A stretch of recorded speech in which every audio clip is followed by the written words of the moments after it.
was very deep, or she fell very slowly, for she had plenty of time as she went down to look about her and to wonder what was going to happen next. First, she tried to look down and make out what she was coming to, but it was too dark to see anything, and then she looked at the sides of the well and noticed that they were filled with cupboards and bookshelves. Here and there she saw maps and pictures hung upon pegs. She took down a jar from one of the shelves as she passed it. It was labeled orange marmalade, but to her great disappointment, it was empty. She did not like to drop the jar for fear of killing somebody, so managed to put it into one of the cupboards as she fell past it. Well, thought Alice to herself, after such a fall as this, I shall think nothing of tumbling downstairs. How brave they'll all think me at home. Why, I wouldn't say anything about it, even if I fell off the top of the house, which was very likely true. Down, down, down, would the fall never come to an end? I wonder how many miles I've fallen by this time, she said aloud. I must be getting somewhere near the center of the earth. Let me see. That would be 4,000 miles down, I think. For, you see, Alice had learned several things of this sort in her lessons in the schoolroom.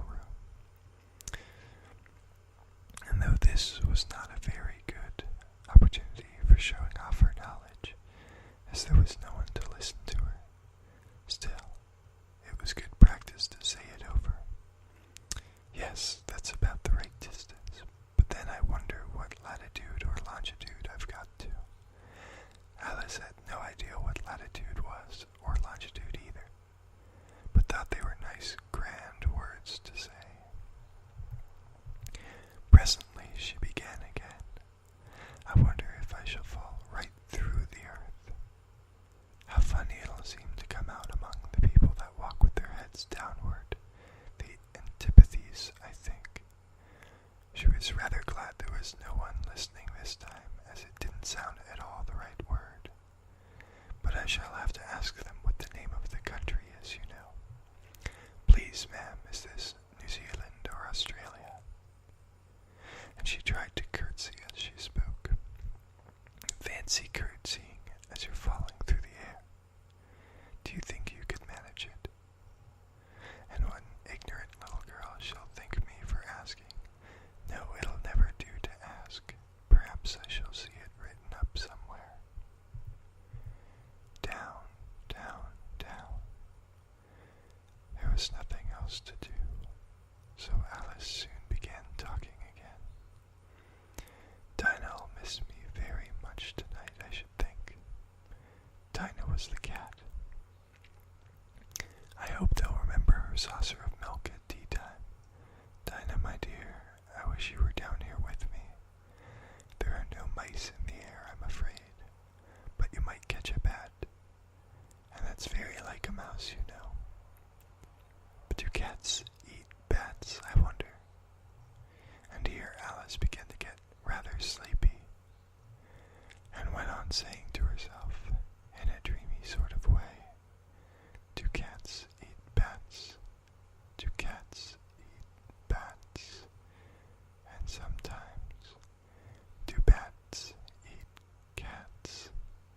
For you see, as she couldn't answer either question, it didn't much matter which way she put it. She felt that she was dozing off, and had just begun to dream that she was walking hand in hand with Dinah, and saying to her very earnestly, Now, Dinah, tell me the truth. Did you ever eat a bat? When suddenly, thump, thump, down she came upon a heap of sticks and dry leaves, and the fall was over. Alice was not a bit hurt, and she jumped up onto her feet in a moment. She looked up, but it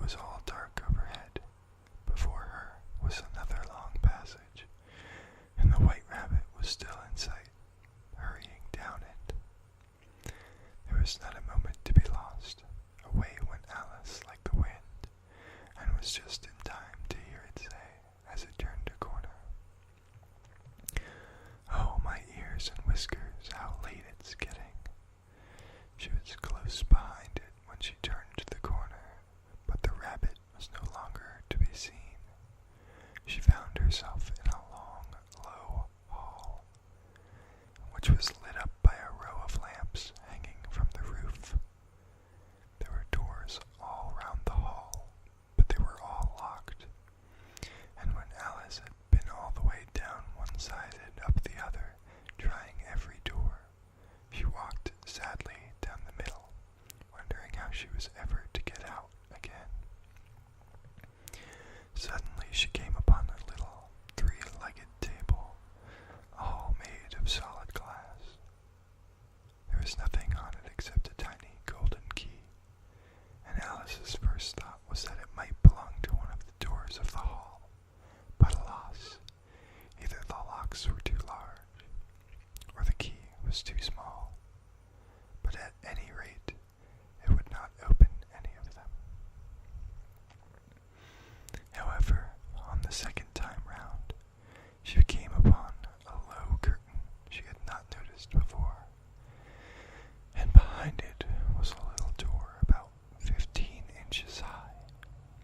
She tried the little golden key in the lock, and to her great delight, it fitted. Alice opened the door and found that it led into a small passage, not much larger than a rat hole. She knelt down and looked along the passage into the loveliest garden you ever saw. How she longed to get out of that dark hole and wander about among those beds of bright flowers and those cool fountains. But she could not even get her head through the doorway. And even if my head would go through, thought poor Alice, it would be of very little use without my shoulders. Oh, how I wish I could shut up like a telescope. I think I could, if I only knew how to begin. For you see, so many out-of-the-way things had happened lately that Alice had begun to think that very few things indeed were really impossible. There seemed to be no use in waiting by the little door, so she went back to the table, half hoping she might find another key on it, or at any rate a book of rules for shutting people up like telescopes. This time we found a little bottle on it, which certainly was not here before, said Alice, and round the neck of the bottle was a paper label with the words "Drink Me" beautifully printed on it in large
She was now only 10 inches high, and her face brightened up at the thought that she was now the right size for going through the little door into that lovely garden.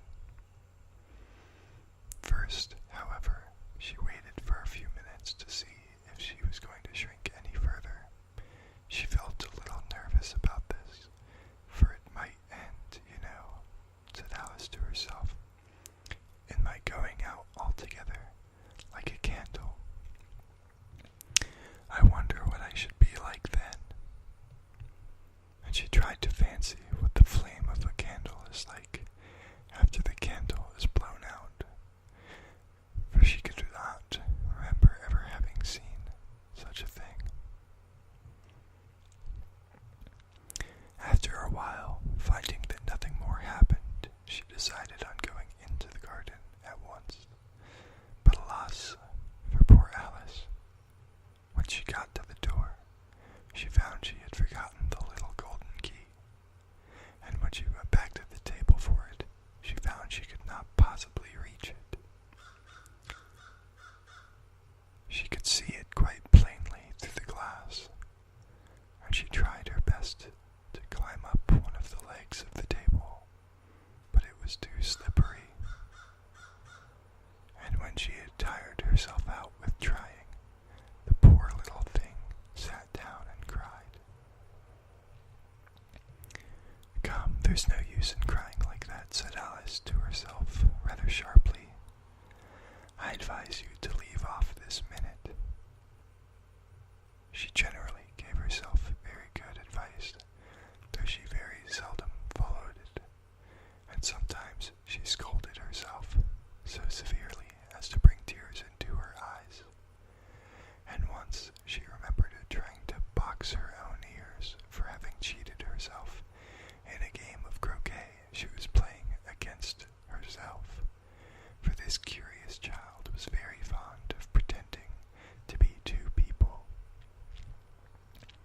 But it's no use now, thought poor Alice, to pretend to be two people, why there's hardly enough of me left to make one respectable person. Soon her eye fell on a little glass box that was lying under the table.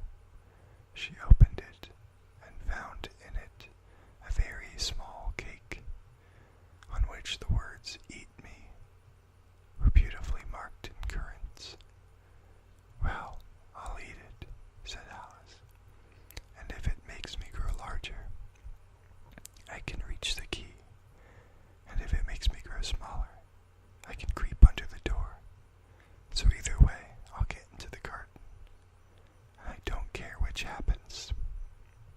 She ate a little bit and said anxiously to herself, Which way? Which way? Holding her hand on the top of her head to feel which way it was growing, and she was quite surprised to find that she remained the same size. To be sure, this generally happens when one eats cake, but Alice had got so much into the way of expecting nothing but out of the way things to happen